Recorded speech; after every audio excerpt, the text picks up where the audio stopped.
was actually really lovely. I love the message. Basically, she said that she went out into her garden and there was this rose that hadn't blossomed yet, and she just said a little prayer to God to just see the beautiful color of the rose. You know, she didn't think that God was going to do anything, you know, but she just said this prayer because she really, really wanted to see what this rose looked like. And she said that the next day when she came outside, it was like beginning to blossom and she could begin to see the beautiful color of the rose. And she said that it's just a sign from God that these little blessings or miracles that you see is just a sign that I'm working on your bigger blessings. And whether you believe in God or not, it's okay. But I actually really liked what she said, and yeah, anyways, Jim and Tammy Bakker, they were a pretty big deal, and it seems that people do believe that she really loved God. She was just caught up in the wrong environment. But you know what? Let's get into this story and see what all the fuss is about with Tammy and Jim Bakker. Now, to get some background, Tammy Faye is her maiden name. No, LaValle is her maiden name. So Tammy Faye LaValle was born in International Falls, Minnesota in 1942 to a Pentecostal preacher. Mom and dad, both of her parents were Pentecostal. Now, Jim Bakker was a self-described visionary and a dreamer who was born in 1940 and grew up in Muskegon, Michigan. Jim worked at a restaurant in the Young Quinlan department store. Hold on, let me just bring it a little closer. In Minneapolis, Tammy Faye worked at the Three Sisters, which was a nearby boutique. They met in 1960 as students at North Carolina Bible College in Minneapolis, and their first date, Jim invited Tammy to attend church with him. Tammy Faye recalls Jim saying to her at the end of that date, "Tammy LaValle, I have left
talk show host, said Jim.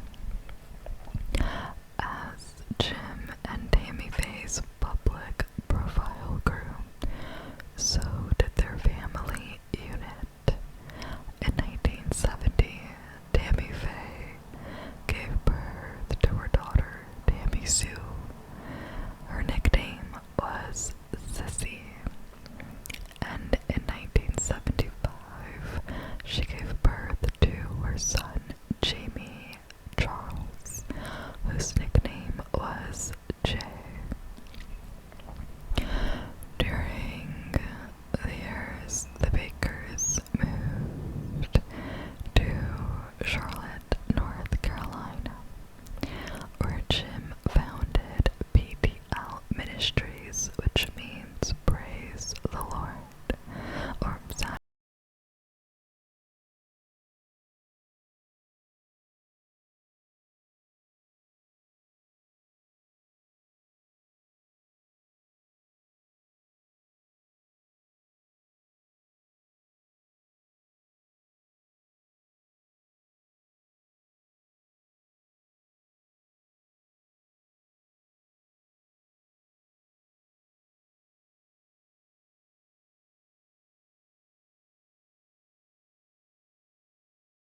wrote, "I cannot pretend anymore." A year after the divorce, Tammy married property developer and former family friend Earl Messner, who had helped build much of Heritage USA. Earl Messner was convicted of bankruptcy fraud in 1994 and served 27 months in prison. Tammy Faye remained married to Earl Messner until her death in 2007 at the age of 65. Paroled in 1994, Jim returned Christian broadcasting in 2003 with The Jim Bakker Show, co-hosting alongside his second wife, Lori, whom he married in 1998. Is Jim still alive? That's my question. Let me see really quick. Jim is still alive. He is 84 years old. Okay. Now, what he's doing today, I don't know. I mean, he's 84, so. Okay. Yeah, I kind of have a lot of thoughts on this, actually.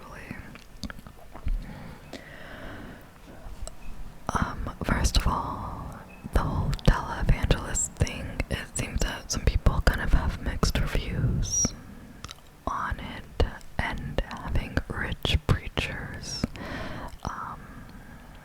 not hide their wealth and encourage others that through God they can have the same. Now people have mixed views on this, and I wonder what you guys think.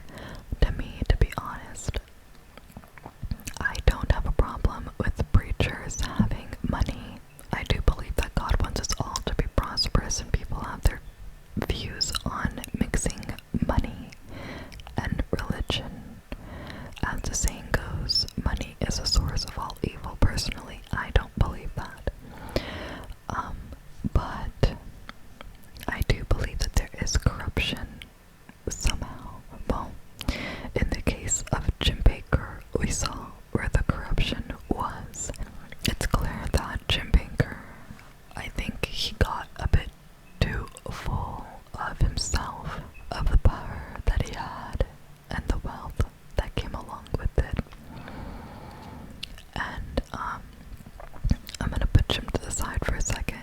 Tammy, she did seem like a genuine woman.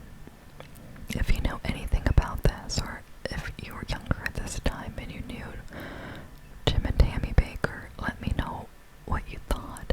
Apparently they were really, really a big deal. But Tammy seemed like she really loved God, that she really had a connection with God and wanted to spread that love to others. And I'm going to read to you something that I came across that was actually pretty profound about Tammy. Let me find it really quick, because I really wanna share this with you. Let me see.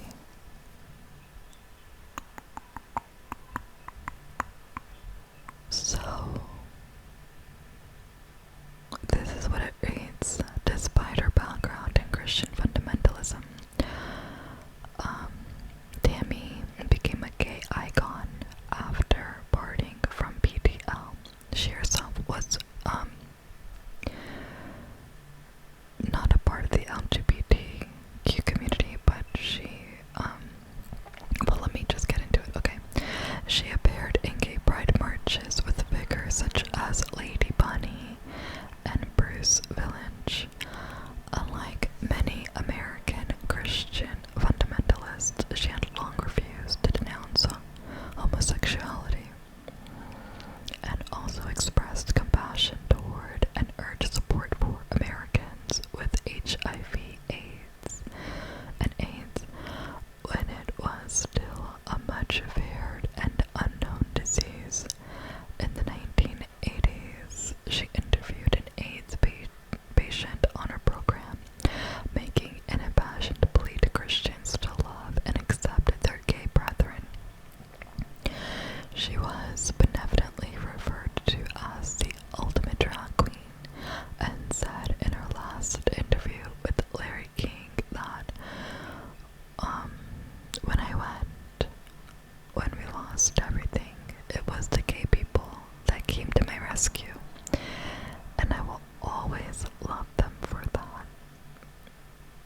that just gave me chills because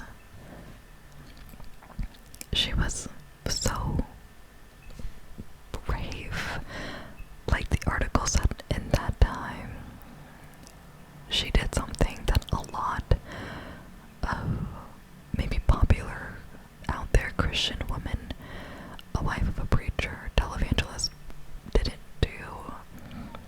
She really embraced the gay community, and even if people talked about her or didn't approve of it, she said they were there for me and I'm gonna be there for them. I don't know, that says a lot about her character. And when I heard her preaching, it seems that she was really genuine, like I said, in her love of God. Now, I'm not saying that Jim Bakker wasn't genuine in his love for God. I believe that he does have a love for God. I feel Jim Bakker fell down a dark hole.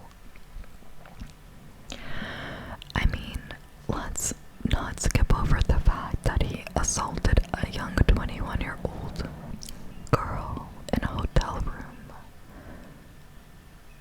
and reluctantly stepped down. I mean, come on, that just speaks for itself. He was out of line. And the worst thing that you can do as a man of faith and in a position of power, a preacher, is take advantage of someone in that way. It's abhorrent. Literally. And I'm happy that 21-year-old came out and spoke out and said this happened to me.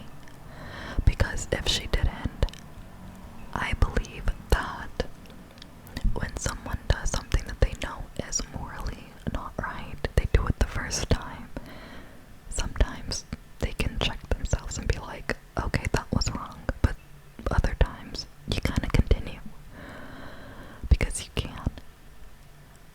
And like I said, I feel like he was drunk off his power and his money and influence. I should say influence more than power. And he just might have targeted somebody else. I don't know. Tammy with the money. Yeah, I feel she tried, like a lot of people go through this, where you may feel so alone or have terrible anxiety or whatever, and you just have a vice, you have something to do that you try to feel better by doing this. Her thing was shopping, makeup, looking good, because inside she felt so lonely in her marriage.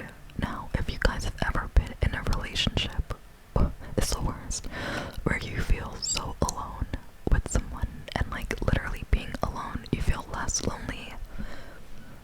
It takes a toll on you. So, I'm not going to judge